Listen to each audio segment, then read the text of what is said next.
মতিঝিল, টিকাটুলি, হাটখোলা ও ঢাকা বিশ্ববিদ্যালয় এলাকায় রাস্তা খোঁড়াখুঁড়ির মহোৎসব চলছে।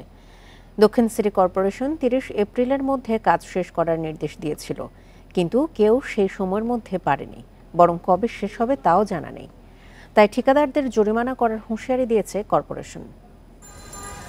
নগদে ৫০০ টাকা বা তার বেশি পেমেন্টে পেতে পারেন ঢাকায় জমিসহ ২০ কোটি টাকার পুরস্কার।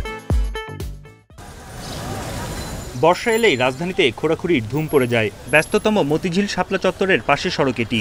এপ্রিলের শেষ দিকে খোঁড়াখুঁড়ি শুরু করে ডিপিডিসি। উদ্দেশ্য বিদ্যুতের ভূগর্ভস্থ সংযোগ স্থাপন। একই পরিস্থিতি ইত্তেফাক মোড়ে। দিনের বেলাতেই প্রায় ১ কিলোমিটার রাস্তায় কাজ চলছে। যত্রতত্র ফেলে রাখা হয়েছে নির্মাণ সামগ্রী, ফলে সড়কে দেখা দিয়েছে অসহনীয় যানজট। রাস্তা পারাপারেও দুর্ভোগ। আমাদের 10 মিনিটের জায়গায় 1 ঘন্টা সময় নষ্ট হচ্ছে।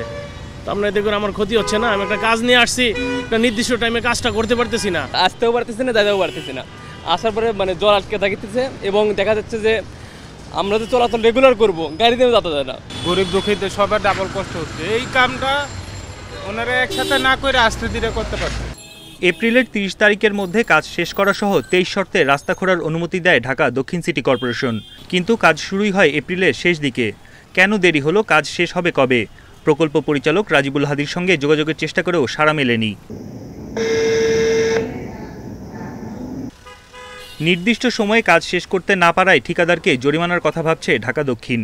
আমরা তাদেরকে ২৪ তারিখে সতর্ক করেছি যে আপনার হাতে আর ৬ দিন সময় আছে, কিন্তু তারা বিভিন্ন অজুহাতে এগুলা বিলম্ব করছে। বর্তমান কর্পোরেশন এই দায় নিতে রাজি নয়, তাদের ব্যর্থতার দায়। কারণ এটির জন্য তাদেরকে জরিমানা দিয়ে কিন্তু তাদেরকে এই বিষয়গুলো নিষ্পত্তি করা হবে। ঢাকা বিশ্ববিদ্যালয় এলাকা বংশালেও চলছে খোঁড়াখুঁড়ির কাজ।